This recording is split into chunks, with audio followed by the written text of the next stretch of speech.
cet épisode de Mythbusters,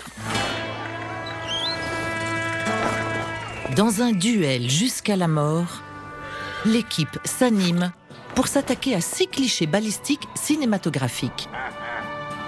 Mais quel sera le dernier mythe à tenir debout ?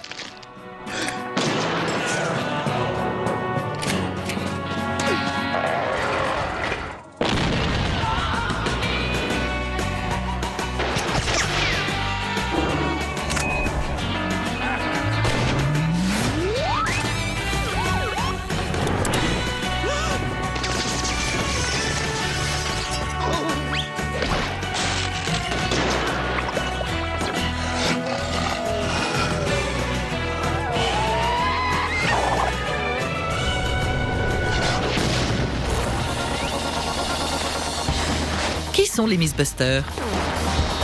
Adam Savage C'est scientifique! et Jimmy Heineman. C'est l'un des trucs les plus laids que j'ai jamais vus. À eux deux, ils ont plus de 30 ans d'expérience dans le domaine des effets spéciaux. À leur côté, Carrie Byron, C'est le manège de la peur. Tori Bellecci Ça va être vraiment excellent. et Grant Imahara. Quelqu'un a commandé une explosion? Ils ne se contentent pas de recenser les mythes, ils les mettent à l'épreuve.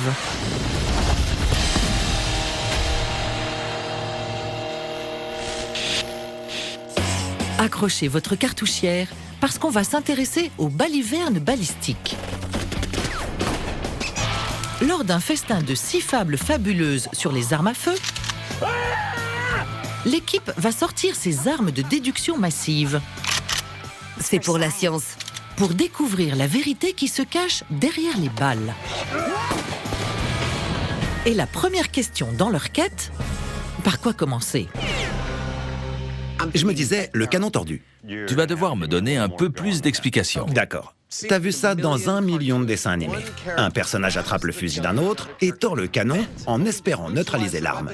Mais elle fait quand même feu. Donc on va pouvoir tirer avec un canon tordu? Peut-être. Si ça fonctionne, ça pourrait être possible. On devrait bien s'amuser. Quand un personnage de dessin animé tord le canon d'un fusil l'air de rien, il semblerait que l'arme continue de faire feu sans problème, bien que la trajectoire ait été déviée de façon appropriée. Mais est-ce que la balistique parfaitement équilibrée du fusil ne devrait pas plutôt être complètement tordue ? Alors, c'est quoi le concept? Il est particulièrement compliqué, alors essaye de suivre. Je crois qu'on devrait prendre un fusil, retirer le canon et... suspense... le tordre. Oui, j'adore résoudre les problèmes complexes. C'est ce que je préfère dans ce boulot. Quel génie! Merci. Comme l'a dit Monsieur Adam Savage, le savant, c'est un concept assez simple. Oh, génial. Et sur le champ de tir de Yolo County, ils sont prêts à tordre du canon pour mettre ce mythe à l'épreuve. Tu vas voir ce que tu vas te prendre. On sait déjà qu'il est possible de faire feu avec un fusil au canon tordu. Les nazis l'ont fait durant la Seconde Guerre mondiale avec le Krumlauf. Mais le Krumlauf avait été conçu spécifiquement dans ce but. Ce qu'on voudrait découvrir, c'est s'il est possible de prendre un fusil normal comme celui-ci, tordre son canon et le faire fonctionner assez bien pour tirer en angle. Oui, est-ce qu'après une torsion improvisée comme dans un dessin animé, Chargé. Ça va chauffer. on peut vraiment obtenir une arme en parfait état de marche ? Je suis prêt quand tu veux. Pour le découvrir, Adam et Jamie vont commencer par un test de tir droit. 3, Jusqu'à quelle profondeur la balle va-t-elle pénétrer 2, dans un bloc de gel balistique ? 1... Et voilà. C'était propre et joli. Allons voir ce que ça a donné. D'accord. Conclusion, la balle a traversé le bloc de gel de part en part et elle est rentrée dedans une nouvelle fois. C'est très drôle. La balle a carrément traversé tout le bloc, puis elle a heurté notre verre par balle. Et elle a rebondi dans le bloc de gel balistique. Elle s'est enfoncée d'environ 4 cm. Elle a fait... Maintenant qu'on a un témoin du tir de fusil à travers le gel balistique avant modification du canon, il est temps de retirer le canon, de le tordre à 45 degrés, ce qui est pas bien méchant, et de voir si les balles en ressortent quand même. Et si c'est le cas, jusqu'où vont-elles? Pour tordre le canon, on s'est dit qu'on allait d'abord le chauffer pour le rendre plus malléable. Ça signifie qu'on doit le chauffer jusqu'à ce qu'il soit bien rouge. Pour faire cela, on va utiliser une forge à épée, qui pour une raison qui m'échappe, appartient à Adam. Je l'allume. Alors, qu'est-ce que c'est qu'une forge à épée exactement? Comme son nom l'indique, c'est une forge. Parfait. C'est un four extrêmement chaud qui monte à plusieurs milliers de degrés et qui sert à façonner le métal pour fabriquer des épées. C'est parti! D'ici quelques minutes, on devrait avoir un délicieux canon de fusil à déguster. C'est parfait pour ce qu'on doit faire. Ça y est presque. Elle est alimentée par 4 brûleurs à gaz propane. Une fois que le canon sera rouge vif, on va le sortir de là et on pourra le tordre à l'angle qui nous intéresse. Oh oui. Oh, il bouge! Regarde-moi ça! Et Allez. une fois le canon tordu à un angle précis de 45 degrés, Parfait, on n'a plus qu'à le laisser refroidir. puis trempé,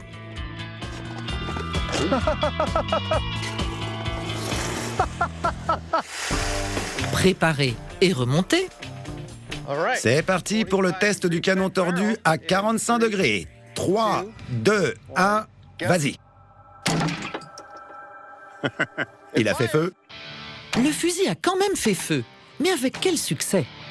Oh, t'as vu ça? La balle a traversé le bloc. Elle a traversé tout le bloc, rebondi sur le verre par balle et regarde, elle est venue se poser sur notre gel balistique. C'est génial! Les chiffres sont tombés.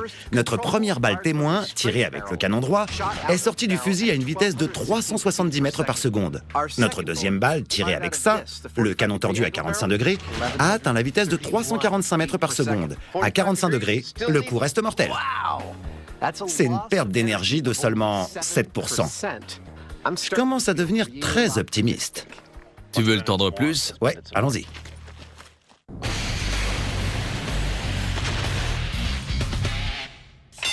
Approchez-vous, approchez-vous. La foire au carnage balistique de Mythbusters continue. Alors, on s'intéresse à quoi? On pouvait pas consacrer un épisode tout entier aux balles de fusil sans réaliser un nouveau segment de Qu'est-ce qui est par balle? D'accord, c'est quoi le programme? À vrai dire, un stand de tir, comme dans les foires, nous attend au champ de tir. Je vais pouvoir retourner en enfance. Et oui, on ne peut pas consacrer un épisode tout entier aux armes et aux munitions sans revisiter nos souvenirs balistiques. Je te vois. Au fil des années, l'équipe a percé des secrets qui peuvent nous sauver la vie. Oh la vache, j'en reviens pas. Mais trouver de nouveaux objets capables de résister aux balles Belle journée pour aller au stand de tir. est une source intarissable de tests. On se trouve actuellement au champ de tir d'Alameda County pour tester ce qui est par balle. Des gens ont raconté que certains objets ont arrêté des balles et leur ont sauvé la vie. Et c'est ce qu'on va tester. Le mieux, c'est qu'on a un stand de tir pour mettre tout ça en place. Alors, le premier objet à tester, 1 mètre. Qui va tirer en premier? Oh, moi. Je crois qu'il veut commencer. Je suis le premier. C'est trop cool. J'ai entendu parler de cette histoire. Elle remonte à longtemps. Un entrepreneur a 1 mètre dans sa poche. Il se fait tirer dessus, mais la balle ne passe pas à travers et protège son cœur. Est-ce que vous êtes prêts? Prêt? On va commencer ce test avec un calibre 22. Et si la balle ne transperce pas le mètre, on va augmenter le calibre. On devrait bien s'amuser. Grant se met donc en position pour viser l'un des mètres en mouvement et tester ses propriétés par balle. Mais il lui faut plusieurs coups avant d'en toucher un directement.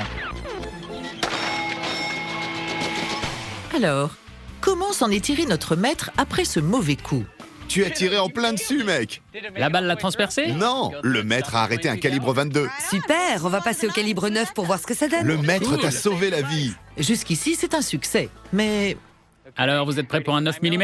Absolument. on attend d'un matériau par balle qu'il puisse neutraliser n'importe quelle arme de poing. Pas seulement un calibre 22 à faible vitesse. Tu l'as eu sur ce coup-là. C'est clair. Alors, que se passe-t-il quand on passe à l'étape supérieure? Elle a pénétré dans le mètre, mais elle n'est pas ressortie. C'est pas possible! 9 mm. Le maître a arrêté une balle de 9 mm. C'est absolument stupéfiant. Un calibre 22 n'a pas réussi à transpercer ce mètre tout à fait ordinaire. Et un 9 mm non plus. Pourtant, il n'y a pas beaucoup d'acier là-dedans. C'est parti. Mais vous savez quoi? C'est maintenant au tour du calibre 40. Et malheureusement, Joli coup, pile au milieu. je crois que cette fois-ci, le maître va perdre. Oh ouais. Très bien. Il semblerait que le maître ait arrêté un calibre 22 et un 9 mm, mais pas le calibre 40. Ce mythe est bidon. Bidon.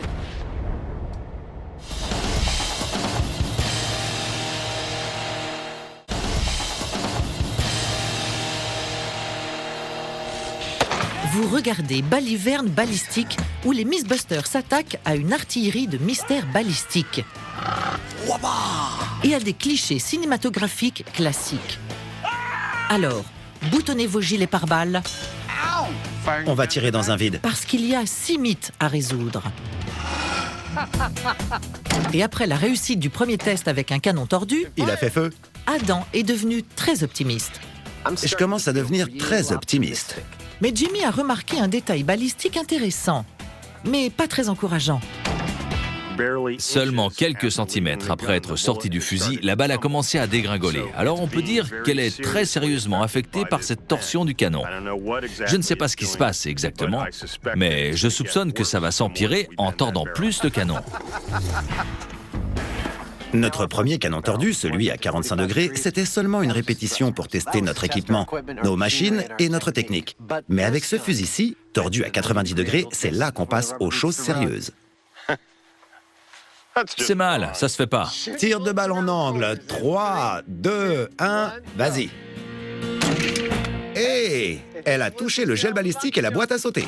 Oui, une fois de plus, la boîte support a sauté au moment où la balle a pénétré dans le gel balistique.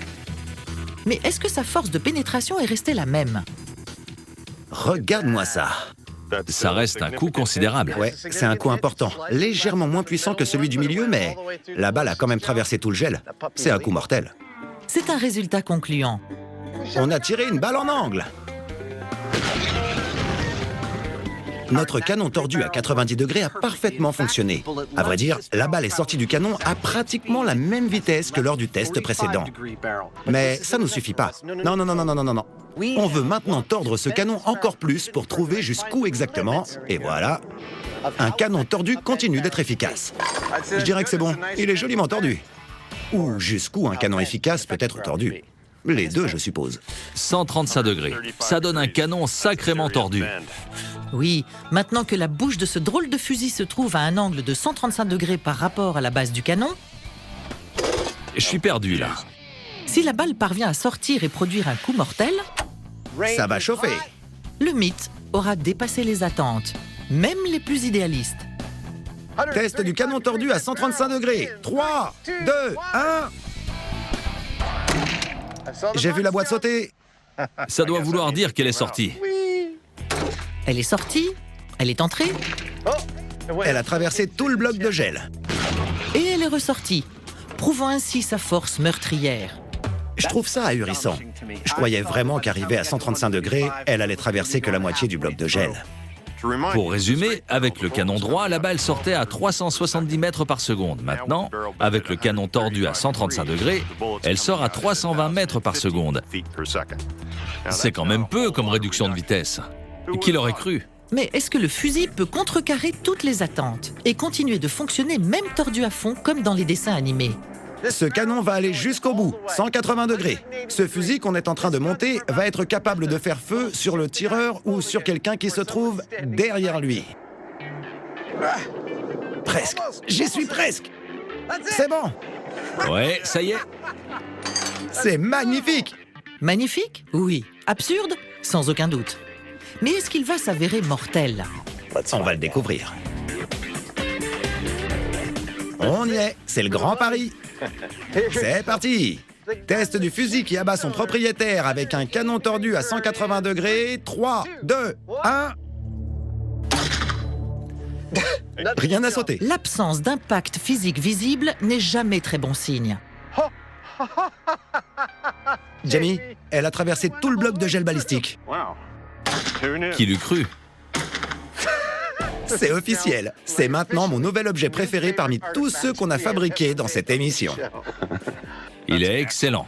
J'étais optimiste, mais maintenant, je sais même plus quoi dire. C'est prodigieux. Ça y est, on a terminé. Selon moi, c'était une excellente journée de travail. 4 canons tordus à 45, 90, 135 et 180 degrés avec le gel balistique intact ont tous tiré des coups mortels. C'est un résultat totalement stupéfiant. Sans parler d'une conclusion confirmée, comique et inattendu. Eh bien, on s'en va. J'ai envie d'accrocher ce fusil au mur de mon bureau. Oui, mais t'es sûr qu'on a le droit de transporter ça? Du moment qu'il tient dans l'étui. Très bien alors.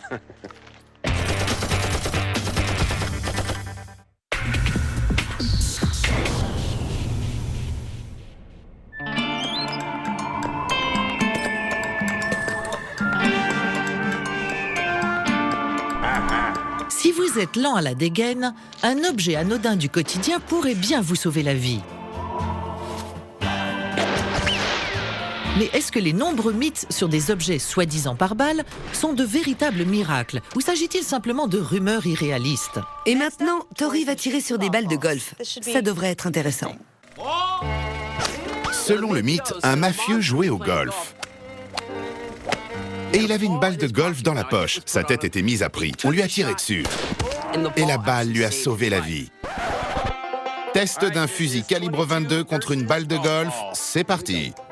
Je serais impressionné si ça fonctionnait. La balle, constituée d'un revêtement en plastique dur et d'un noyau compact en caoutchouc synthétique, a clairement le potentiel pour sauver le mafieux amateur de golf.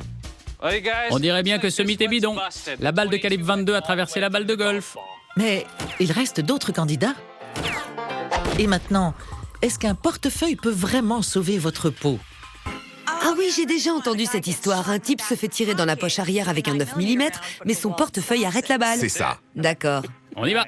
Carrie se met donc en position avec un 9 mm comme dans le mythe. Test balle 9 mm contre portefeuille. Mais ce qu'on ignore, c'est ce qui se trouvait à l'intérieur du portefeuille. On va tirer sur un portefeuille classique rempli de cartes de crédit et d'argent. Allez, tire-lui dans les fesses.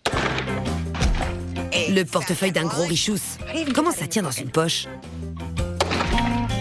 Et enfin, un portefeuille en ruban adhésif parce que, soyons honnêtes, on adore ça.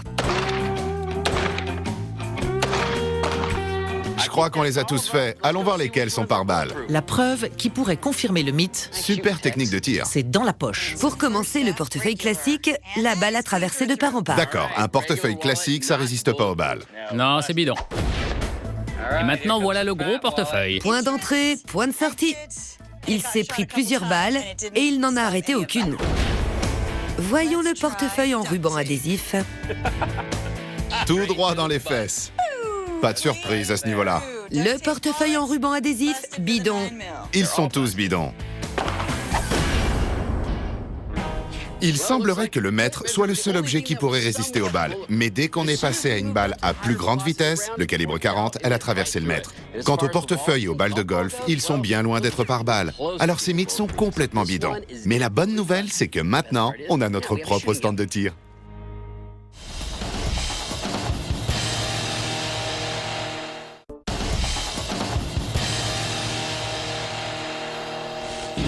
Asseyez-vous, accrochez-vous et tenez-vous prêts. Vous regardez toujours Baliverne Balistique. Ce mythe est l'un des préférés de nos fans, la lance-fusil. Comme dans le territoire des loups? Oui, exactement. Dans le film, un groupe d'hommes traîne en forêt et des loups veulent en faire leur dîner. Ils ont des munitions, mais rien pour les tirer. Oui, ce qu'ils font, c'est qu'ils aiguisent des bâtons, ils durcissent la pointe au feu et ensuite ils scotchent des cartouches de fusil dessus. La pointe dirigée vers l'avant. C'est tout simple, c'est ça. L'idée, c'est que quand les loups arrivent au camp, les hommes plantent les bâtons. Les cartouches explosent, blessant la bête et faisant peur aux autres loups qui se sauvent. Qui veut des hamburgers aux loups? Ça devrait être simple à tester. On copie leur technique et on voit si ça fonctionne. Bâton explosif. Alors comment faire en sorte qu'un bâton fonctionne comme un fusil? Eh bien, c'est une question de cartouche, et plus précisément d'amorce. Dans un fusil, on trouve une tige de métal appelée le percuteur. Elle percute l'amorce très rapidement avec beaucoup de force. Cela met feu à cette amorce qui, à son tour, met feu à la poudre. Donc si on peut trouver un moyen de se servir d'un bâton pour percuter l'amorce assez rapidement et avec assez d'énergie, alors on peut faire exploser la cartouche. La technique mythique du film consiste à utiliser une lance aiguisée, durcie au feu, en bois dur d'Alaska, pour remplacer le percuteur. D'accord. Vous ne passerez pas! Sérieusement, c'est ma meilleure journée au taf. Et l'amorce de la cartouche de fusil est scotchée en plein sur la pointe de la lance, prête à exploser. C'est bon, ma lance-fusil est prête. Il ne me manque plus qu'un loup. Pour la victime Lupine, c'est à Carrie de jouer. Pour créer mon loup de cinéma particulièrement agressif, j'ai utilisé un moule de taxidermie. J'ai ajouté des yeux fluorescents et j'ai creusé une zone dans la poitrine que j'ai remplie de gel balistique. C'est là qu'on va enfoncer nos bâtons explosifs. Enfin, je vais recouvrir le tout de fourrure et même ajouter de jolies petites oreilles et une queue touffue. Mon loup est terminé.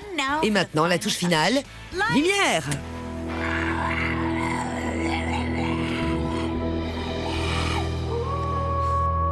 Donc, pour cette installation simple, rendez-vous sur le site des explosions avec la cible Lupine ressemblante et une cartouche correspondant à celle du film, au bout d'un bâton. C'est un très joli loup, dites donc. Pour que ce mythe soit plausible, il doit répondre à 2 critères. Premièrement, on doit voir la pointe du bâton faire exploser la cartouche. Prépare-toi à souffrir. Et deuxièmement, on doit voir des dommages assez importants pour effrayer un loup. À mon avis, ça va pas marcher. Perso, je lui donnerais des coups de lance tout simplement. C'est ce qu'on appelle la perspective forcée. Ça, c'est de la science. Pour ce mythe qu'il ne faut surtout pas tester chez vous, on lève les écrans protecteurs, Ça m'a l'air stable. percés d'un trou par lequel on va faire passer le bâton explosif. Ça devrait le faire. Gentil, le loup! Et Grant est prêt à en coller une au vilain toutou. 3, 2, 1... Je vois beaucoup de colère, mais pas beaucoup d'explosions. Oui, même après un coup net, la cartouche de fusil refuse toujours d'exploser. Mais Carrie a décidé Frappe le plus fort. que Grant n'était tout simplement pas assez désespéré. Ok, écoute Grant, imagine un loup en colère qui approche pour te manger. Il veut te dévorer, tu es son dîner. Chope-le! Bon, c'était un très bon coup, en pleine poitrine. Oui, c'était efficace. On peut pas faire beaucoup mieux que ça, et la cartouche a quand même pas explosé. On peut dire que la version cinématographique du bâton explosif n'a pas fonctionné. Je l'ai ouvert et j'ai découvert que j'avais bien percuté la cartouche de fusil. Mais malheureusement, elle a émoussé la pointe. Donc on doit revoir notre concept et sûrement trouver un bois plus dur. Il est temps de passer au plan R pour retour à l'atelier. Alors, je vais essayer quelque chose d'un peu différent. L'amorce d'une cartouche de fusil est en laiton. Et normalement, pour la déformer, on utilise un percuteur en acier. Mais pour ce mythe, on doit se servir de bois. Le laiton possède une dureté Brinell de 60 HB. On doit donc trouver un bois plus dur que ça. Je dois l'aiguiser en utilisant une meuleuse à métaux. Mais c'est parce que je travaille de l'IP. Il s'agit d'un bois dur brésilien. Sa dureté Brinell est de 80 HB. C'est le bois le plus dur que j'ai jamais travaillé. Donc, théoriquement, ça pourrait servir de percuteur. De retour sur le site des explosions, le bois dur à la main, Oh ouais, c'est mon bâton explosif. Allez au boulot. Tori attache la cartouche de fusil à la lance, prêt à se battre pour survivre. Test du bâton explosif en bois dur d'IP. 3, 2, 1... Tu l'as frappé assez fort pour casser ton bâton. C'était un bon coup, mec. Un bon coup, mais toujours pas d'explosion. Ça a fait une entaille sur l'amorce, mais ça n'a pas suffi à faire exploser la cartouche. Mais l'équipe n'est pas encore tout à fait prête à abandonner. Dans l'esprit de ce mythe à la MacGyver, ils vont improviser. Il y a un dernier scénario possible qui reste dans le domaine du crédible. Imaginons qu'ils aient trouvé un petit morceau de métal, une vis, un clou ou une pièce de l'avion, Prêt pour la dernière chance? et qu'ils aient utilisé ça pour tenter de percuter l'amorce. C'est parti. 3, 2... C'est comme jouer au billard. 1. Ça a fonctionné! Ça a marché. Ouais! Comme son nom l'indique, le bâton explosif a explosé. La classe. Mais est-ce qu'il a causé des dégâts? Ça n'a pas eu d'effet au-delà de la fausse fourrure. Sans le canon du fusil pour canaliser l'explosion, l'énergie s'est dispersée et le gel balistique est resté intact. Donc, pour se protéger de la meute, il vaut mieux gagner du temps et se contenter du bâton pointu. Si j'avais eu le choix, j'aurais pris la lance toute simple, parce que l'explosion ne ferait que le mettre en colère, alors que la lance pourrait le tuer. La lance est une super arme, elle fonctionne depuis des milliers d'années. Bidon. Bidon.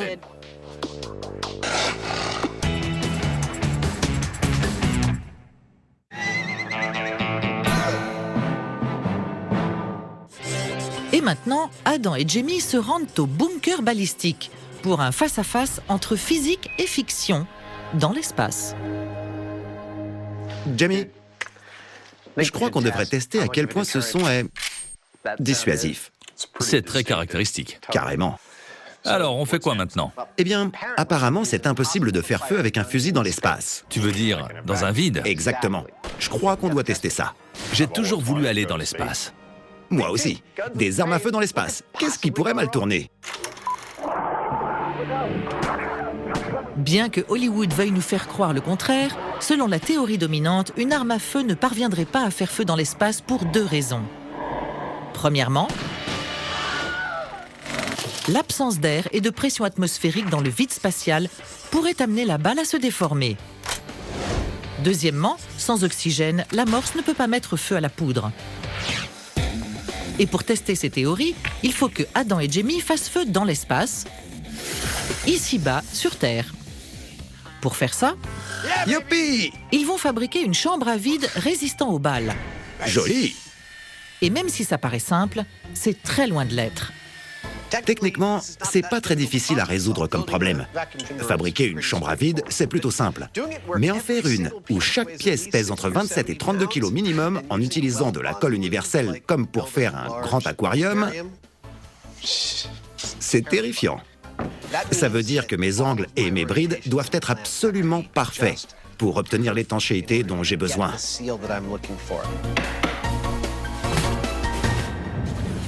Ça va être magnifique.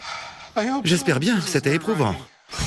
Et une fois que Jamie aura inséré un indicateur de pression dans leur chambre étanche, ils pourront bientôt en évacuer tout l'air jusqu'au moindre atome. Mais d'abord, ils vont effectuer un tir d'essai. C'est un vrai revolver et on s'apprête à faire feu dans notre atelier. Installer un revolver pour tirer par commande à distance, c'est toujours très périlleux. Mais on va limiter les dangers grâce aux précautions suivantes. Premièrement, notre chambre à vide est constituée de plastique résistant aux balles. Deuxièmement, on a renforcé la paroi qui va recevoir la balle avec une couche supplémentaire de plastique résistant aux balles. Troisièmement, on va placer une plaque d'acier derrière cette couche supplémentaire. Quatrièmement, notre revolver est fixé dans un support conçu spécifiquement pour le maintenir en place. Cinquièmement, on va utiliser une seule balle. Ça y est, Jamie, je suis prêt à charger. Et toi? Prêt. Il y a d'autres précautions, mais elles sont pas importantes. Avant d'appuyer sur la détente, pour ce mythe de l'arme à feu dans un vide, on va d'abord faire feu dans la chambre à vide avant dépressurisation pour pouvoir comparer les deux résultats. 3, 2, 1...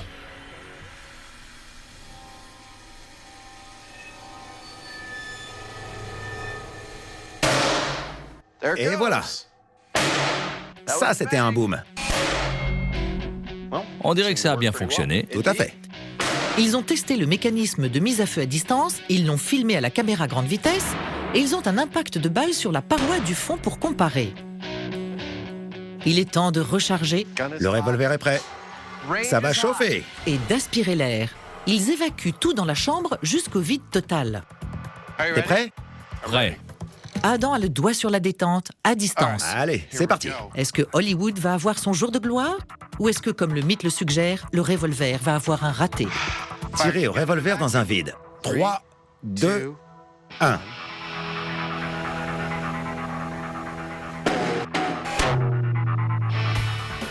Elle est là. Ouais, elle est là. C'est un coup réussi. Ce revolver a fait feu dans un vide. C'est vrai. Les images sont spectaculaires. Et les détails, fascinants. Je vous jure, si je voyais ces images pour la première fois, je croirais que ce sont des effets spéciaux. Elles n'ont pas l'air vraies. Ouais. C'est stupéfiant. Mais que s'est-il passé exactement? Écoutons le duo de scientifiques, Dr Heinemann et Savage. Maintenant qu'on sait qu'un revolver peut faire feu dans un vide, la question est que la balle se comporte différemment dans le vide? On aurait pu supposer que la balle allait se déplacer plus lentement dans l'air, parce qu'il offre une résistance alors que le vide, aucune. Et à vrai dire, on a bien relevé une légère différence. La balle dans l'air s'est déplacée 5% plus lentement que son homologue dans le vide. C'est pas une grosse différence, mais ça se répercute aussi très légèrement sur les balles qu'on a retrouvées incrustées dans le verre. La balle tirée dans un vide a créé un impact légèrement plus important dans le verre que celle tirée dans l'air. C'est une différence minuscule, mais néanmoins intéressante. On a choisi un revolver pour ce test et vous remarquerez dans la vidéo à grande vitesse qu'une boule de feu se forme autour de l'arme quand elle fait feu. C'est parce que les gaz qui sortent de la cartouche doivent s'échapper. Si vous regardez le tir dans le vide, vous verrez que cette boule de feu est beaucoup plus importante. C'est parce qu'un gaz exposé à un vide va plus se diffuser. Ça me fait penser que si une explosion avait lieu dans l'espace, comme on l'a vu dans d'innombrables films de science-fiction, cette explosion serait bien plus importante que sous une pression atmosphérique normale. Une fois mis en appétit pour les tests extraterrestres, Adam et Jamie prennent le temps d'une digression dans le domaine de la science des fusées. Il existe une théorie selon laquelle une fusée à combustible solide ne fonctionnerait pas dans l'espace. Mais maintenant qu'on a cette grande chambre à vide, on peut tester ça. Ces fusées volantes sont en réalité des fusées à combustible solide sous la forme de poudre. Voici donc ma fusée. Vous êtes prêts? Regardez. Ça devrait faire avancer la voiture, hein? Action, réaction. Si ça fonctionne dans un vide, alors on pourra déclarer un autre mythe bidon dans cet épisode. Qui l'aurait cru? Parfait. 10, 9, 8, 7, Lancement d'une fusée dans un vide à... 3, 2, 1, 0. Allumage, décollage. Ça s'est passé tellement vite que j'ai pas vu. Ça a marché. Une fusée à combustible solide fonctionne dans un vide. Regardons la vidéo à grande vitesse. Pourquoi pas? Ceci est une fusée dans un vide. Regardez-la décoller. Décollage à 30 minutes après l'heure.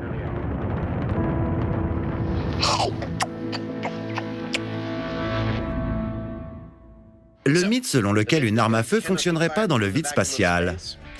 Il est carrément bidon. Ouais, il est bidon. Passons au mythe suivant sur les armes à feu. D'accord.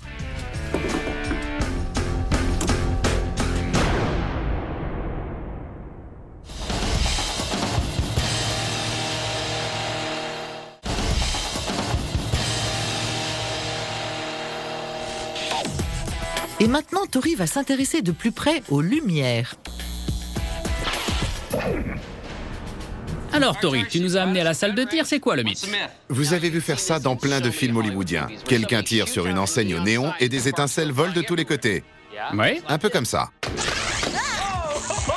D'accord, ça faisait très Hollywood. C'était de bons vieux effets spéciaux. On va devoir fabriquer d'autres enseignes au néon si on veut tester ça pour de vrai. Et trouver de vraies armes à feu pour qu'on puisse leur tirer dessus. Ça va être génial. Dans les films, pour produire des étincelles, on utilise un pistolet de paintball avec une balle qui contient du zirconium et une substance abrasive. Quand il la tire avec le pistolet et qu'elle atteint sa cible, elle crée des étincelles. Mais on va voir si on arrive à en produire sans l'aide des effets spéciaux. Donc, pour commencer, Carrie se rend au magasin de lampes néon pour se faire éclairer sur ses lampes. Voici Shona, elle va m'aider à fabriquer une enseigne à néon. Les lampes néon ne sont pas si différentes que ça des tubes fluorescents. T'es prête? Je crois. Les lampes néon utilisent la haute tension pour faire circuler un courant à travers un tube rempli de gaz rares à basse pression, comme le néon, qui donne cette lumière orange rougeâtre. D'autres gaz donnent des couleurs différentes. Oh là là, j'adore ça. C'est trop cool. Oui, c'est un feu d'artifice de physique. La haute tension pousse les électrons à circuler à travers le tube en bombardant les atomes de gaz. L'énergie qui en résulte se dégage sous la forme de lumière, et la couleur ou longueur d'onde de cette lumière est spécifique au gaz qui se trouve dans le tube. C'est splendide. Carrie fait ensuite livrer ces deux enseignes néon customisées dans un lieu familier, où elles vont passer un mauvais quart d'heure. La salle de tir. On est de retour au stand de tir avec deux enseignes au néon sur mesure. Rose? Ouais, C'est toi qui as choisi la couleur? bien sûr. C'est mignon. On va prendre quelques armes à feu, tirer dessus et voir si ça produit véritablement des étincelles et des flammes comme dans les films. Vous êtes prêts? Enseigne à néon contre pistolet 9 mm. Voyons si ça fait des étincelles. 3. Alors, est-ce que l'association du gaz néon sous vide à haute tension 2. et des balles réelles va faire des étincelles comme ce mythe l'exige? 1. Non. On a tiré dessus, mais ça n'a pas fait d'étincelles comme à Hollywood. Non, c'était absolument pas comme dans les films. C'est un mythe Prums, doublement bidon C'est pour la science. Quand l'équipe sort l'artillerie lourde. Attention, ça va chauffer. 3, 2, 1. Peu importe qu'on tire au fusil automatique ou au pistolet, si on fait feu sur une enseigne à néon, ça fera jamais d'étincelles comme dans les films hollywoodiens.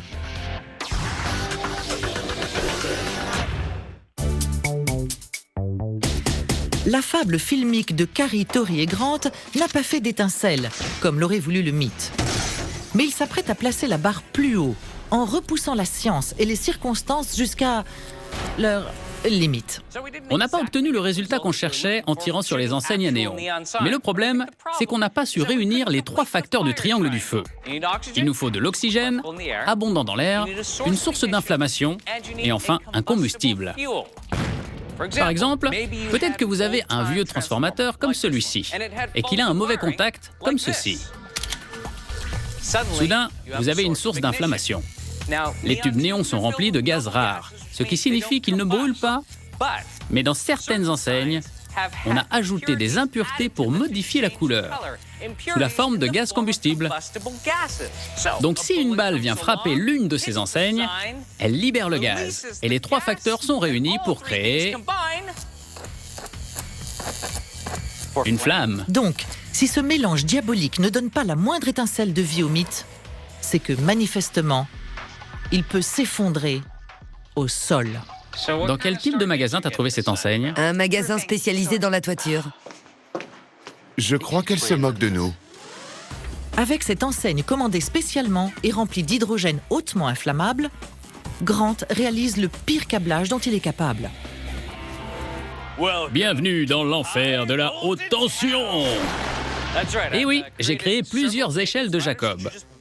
En gros, ce sont des arcs électriques en mouvement d'une force de 12 000 volts chacun. Il y en a 3, soit 36 000 volts. Si quelque chose risque d'enflammer le gaz, c'est bien ça. Maintenant que l'enseigne est prête, Tori tient le fusil automatique 3, et Carrie et Grant des pistolets de 9 mm. 2, Ils vont tenter de faire des étincelles. 1. Dans le chaos et le carnage qui ont suivi, malgré des conditions optimisées, pas la moindre étincelle n'est apparue. On s'est bien amusé. Ce qui mène à une conclusion inévitable. Entre le gaz inflammable et l'électricité à l'air libre, si ça n'a pas marché là, c'est mort. Les néons qui explosent en crachant des étincelles dans les films hollywoodiens, c'est complètement bidon. Bidon. Bidon.